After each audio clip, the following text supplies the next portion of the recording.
Hello everyone, welcome to study nation. कैसे हैं आप सब लोग? I hope you are doing well. So today we are going to start the last exercise which is a miscellaneous exercise of chapter 1 class 11 mathematics. Okay, तो देखिए हमने दो part में बांटा हुआ है मिसलिनियस को। First we will do 1 to 4 question, in second part we will do the remaining question. Okay, तो चलिए स्टार्ट करते हैं everyone. This is my brief background. I have done MTech in computer science, MSc in mathematics, PG in finance, and from the last 20 years I am teaching to the different level of student 11, 12, NDA, CAT, GMAT, GRE, SAT, GATE.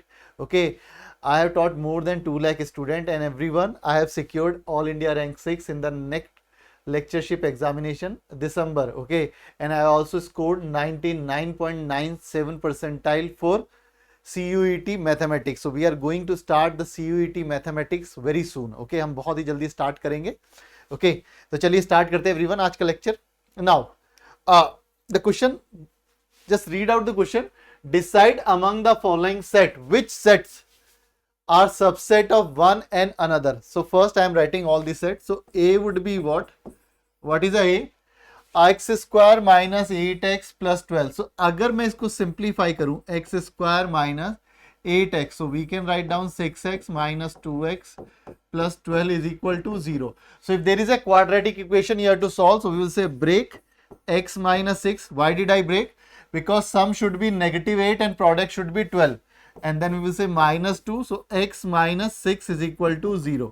So x minus 2 and x minus 6 is equal to 0. So basically we are saying A said it's a 2 comma 6. Okay, now what is a B? 2 4 6. C is 2 4 6 8 and D is what? 6. So can I say D is the smallest set which is a subset of A, because A contains 2 6. Now A is a subset of B. Why? Because 2 6 is included in 2 4 6 and B is included in C. So if you want to write down, D is a subset of A, D is a subset of B, D is a subset of C. Okay, now what about A? A is a subset of B, A is a subset of C, and B is a subset of C. So this way you can write down. Clear? So आप एक ही line में लिख सकते हैं. This is the first thing. Means D is a subset of A, D is a subset of A, B, C, so on. Clear? चलिए जी. Now coming to each of the following, determine whether the statement is true or false. If it is true, okay, if it is true, prove it. If it is false, give an example. Okay, तो लिखा है x belonging to A, so x is a element of A, A belonging to B, so x belonging to B. तो check करते हैं. मान लीजिए आपने लिखा A is equal to 1,2.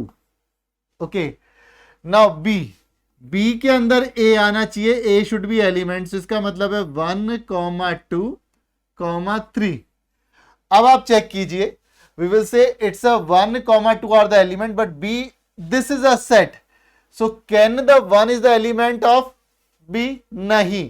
तो अब हम बोलेंगे 1 is a sub belongs to A belongs to B, but 1 does not belongs to B. इसका मतलब ये फॉल्स स्टेटमेंट है. Clear everyone? चलिए जी, अगला बोलता है A is a subset of B, B belonging to C, so A belonging to C. Okay, देखिए आपने कहा A is a subset of B. Okay, अब B C से बिलोंग करता है, इसका मतलब हो गया A is a subset, तो A को मान लेते हैं 1. अच्छा, B का सबसेट है तो B में क्या आ जाएगा? 1 2 3 मान लीजिए ये. अब B बिलोंगिंग टू C, इसका मतलब है C के अंदर एक तो ये सेट आना चाहिए 1 2 3, और कुछ आए ना आए तो मान लीजिए D और E है. अब आपके पास क्या ये स्टेटमेंट ट्रू है? A is a subset of B. Yes, true. And B belonging to C, so B belonging to, this is a B belonging to C. Does A belonging to C? We will say it's a false statement. Clear everyone? बहुत बच्चे confuse होते हैं कि reason क्या है. तो याद रखिए यहां पे ये जो एलिमेंट है वो X से है, जबकि आपने कहा इसका मतलब B के अंदर एक एलिमेंट है, तो B खुद किस में है? सी में है। ओके, तो इसका मतलब बी के अंदर के एलिमेंट सी में होंगे क्या? नहीं। ओके, ए के अंदर के एलिमेंट सी में होंगे? नहीं, गलत है ये। Okay, clear? चलिए, now next one, a is a subset. Now this is a b का सबसेट है, बी सी का सबसेट है। तो आपने कहा इसका मतलब है x belonging to a implies x belonging to b, and we are saying x belonging to b implies x belonging to c. अब आपने कहा दोनों लिख दिया क्योंकि a is a subset of b है और b is a subset of c है। इसका मतलब क्या हो गया आपके पास? a x belonging to a implies x belonging to c और x belonging to c implies x belonging to b implies x belonging to c. So means we will say x belonging to a implies x belonging to c. This means x a is a subset of c. So this is a true statement.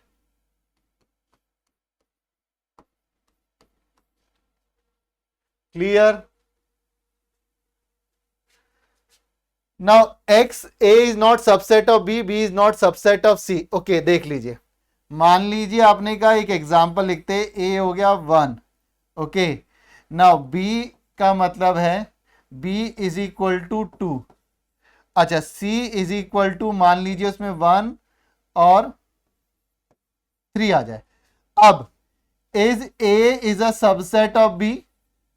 No, a is not a subset of b, that is a true statement. Is b is a subset of c? No, that is again true because it contain 2, it contain 1, 3. A is not subset. We are saying 1 is a subset of 1, 3. So means this is a false statement. Clear? हम कुछ ही नहीं कह सकते A और C के relation में। A can be subset of C, A can not be subset of C. मान लीजिए आप इसकी बजाय ये लिख देते 3 also, तब ये भी हो जाता। If you write down 3 then we will say 1 is not subset of 3। So ये ट्रू, ये हमेशा क्या होएगा? So we can not guarantee if a is a subset of c. हो भी सकता है, नहीं भी हो सकता है, दोनों। तो इसका मतलब if somebody write down a is a subset of c, it is false. A is a not subset of c, this is also false. तो दोनों ही गलत स्टेटमेंट है। चलिए जी, नाउ लिखा है x belonging to a, okay, and a does not belonging to b, then x belonging to b। Again check कर लीजिए, आपने कहा a is equal to what? 1 ही मान लेते हैं। ओके, और b को हम मान लेते हैं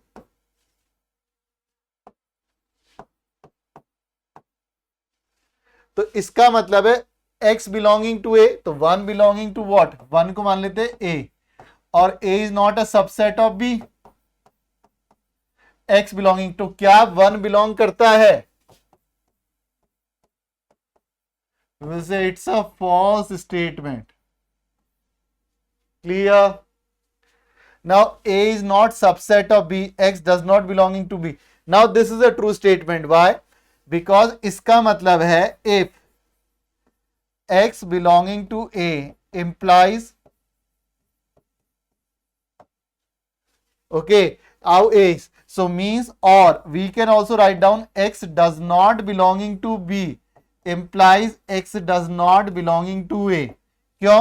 क्योंकि अगर x does not belonging to b है तो वो कभी भी a में हो ही नहीं सकता, because every element of a is a element of b।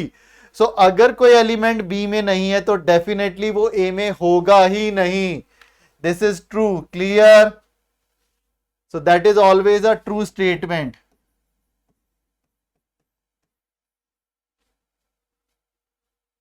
Okay, इसको बोलते हैं इसका contrapositive. This statement is known as a Contra positive.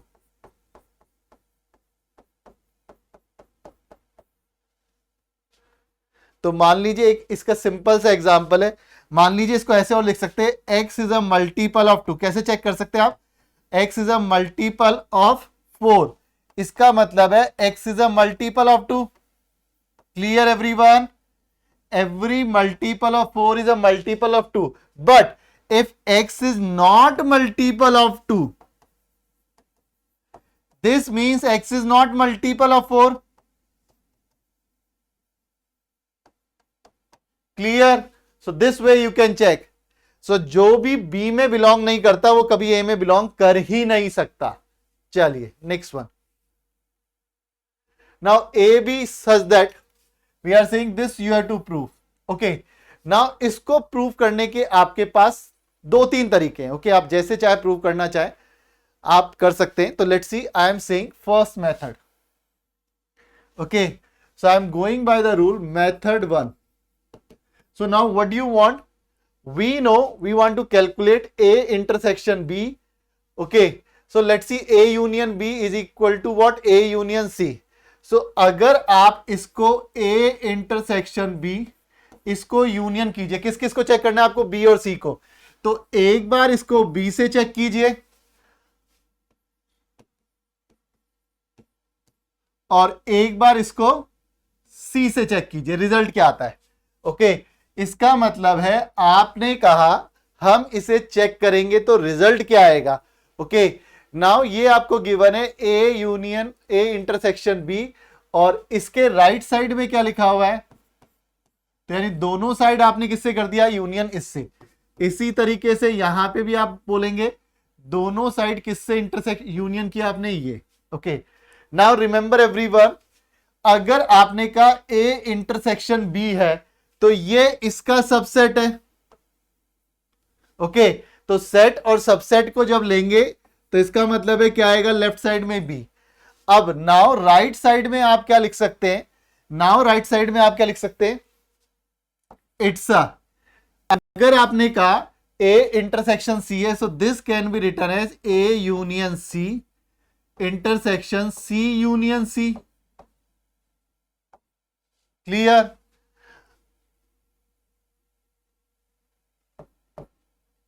Okay, now A union C किसके बराबर लिखा हुआ है?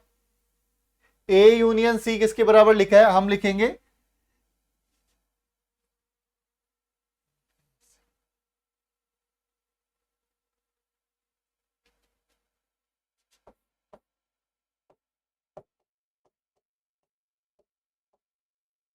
इसके बराबर लिखा हुआ है. ओके, नाउ अगर आप इसको चेक करते हैं, सॉरी ये B आएगा. ओहो, लेफ्ट वाला ट्रू है. हाँ, it would be B because दोनों साइड आप किससे यूनियन कर रहे हैं? Okay, now so left side what we are getting, again I am just repeating everyone, method 1.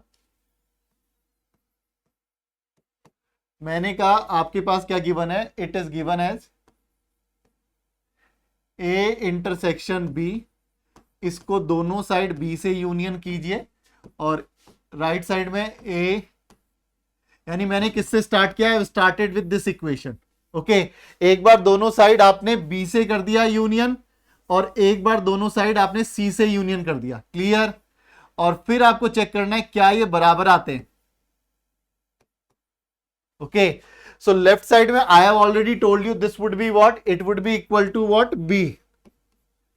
Now it would be what? अगर आप इसको ओपन करेंगे तो ये आएगा A union B intersection B union C. Clear everyone? Now इसका मतलब है हम इसे लिख सकते हैं A यूनियन B किसके बराबर है? That is a A union C. Okay,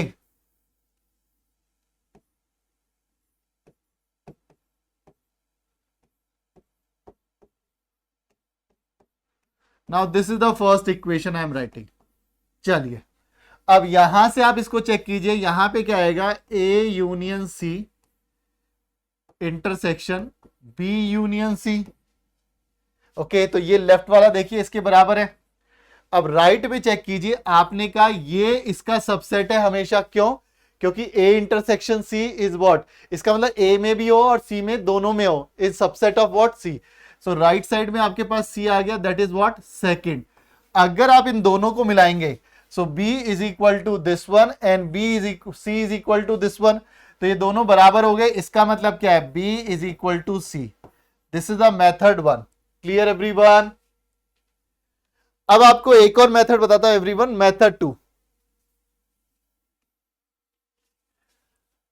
ना मेथड 2 का मतलब है आपके पास मुझे ये प्रूव करना है कि A intersection B is equal to A intersection C is given and A union B is equal to A union C। मुझे प्रूव करना है B is a equal to C।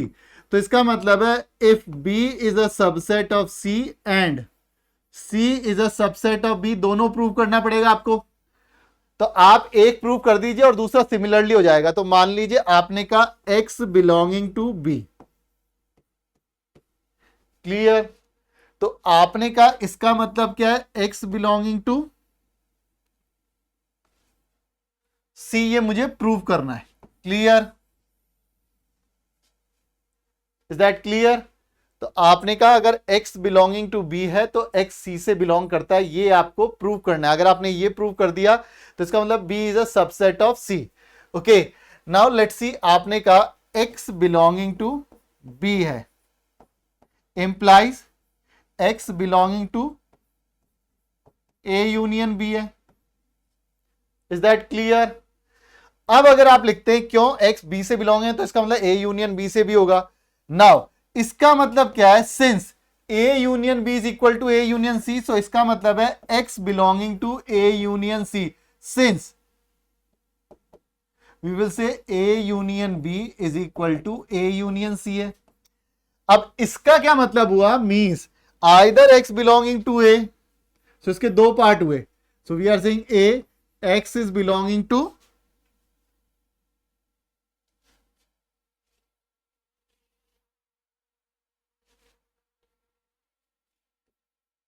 और सेकेंड पार्ट, क्लियर। तो जैसे आपने कहा इसका मतलब है X बिलोंगिंग टू B है और X बिलोंगिंग टू A है, सो पहले वाले से आप क्या लिखेंगे, this means X belonging to A intersection B। Now this means X belonging to A intersection C, this means X belonging to C। Why? Because आपने लिखा है A intersection B is equal to what, A intersection C, so X belonging to C, इसका मतलब है B is a subset of C, clear. Same funda यहां apply कीजिए, तो यहां पे तो पहले ही पता लग गया X belonging to B implies X belonging to C, so means B is a subset of C। So इन दोनों केसेस में आपके पास क्या आ रहा है, B is a subset of C। Okay, similarly can we write down, और similarly आप लिखेंगे, similarly you can write down C is a subset of B। तो इन दोनों को मिला के आप क्या लिख सकते हैं, B is equal to C। तो जहां जहां बी लिखा है उसकी बजाय आप क्या लिख दीजिए, सी, जहां जहां सी लिखा है उसकी बजाय बी लिख दीजिए, ये भी प्रूव हो जाएगा, clear. So now this is the way, so there are two different way to prove that if A intersection B is equal to A intersection C and A union B is equal to A union C, तो B equal to C है, clear. I hope it is clear. चलिए जी,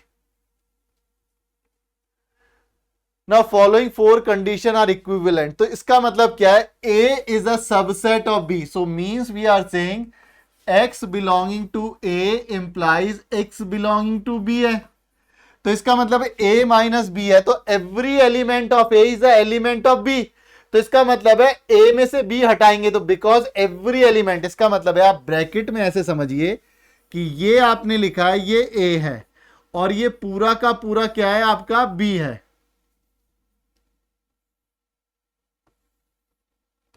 okay, तो हर element ए का B के अंदर है, तो ए minus B करेंगे तो क्या बचेगा, so every element of A would be remove from the set, so we will get it will be 5, clear. Now because ये सबसेट है, A is a subset of B, तो इसका मतलब है इन दोनों का यूनियन क्या होगा, superset which is a b itself. Now a intersection b, तो ये सबसेट है, ये सुपर सेट है, ये सबसेट, ये सुपर सेट, तो इसका मतलब है we are saying A is a subset of B, तो इनका इंटरसेक्शन क्या आएगा, A only. So all these four are equivalent. आप कोई सा भी एग्जांपल ले लीजिए everyone, if you want to write down the example we can write down 1 2 3। Okay, B लिख लीजिए आप 1 2 3 4। अब आप चेक कर लीजिए सारे के सारे, तो ये तो मैंने आपको बता दिया स्टेटमेंट वाइज।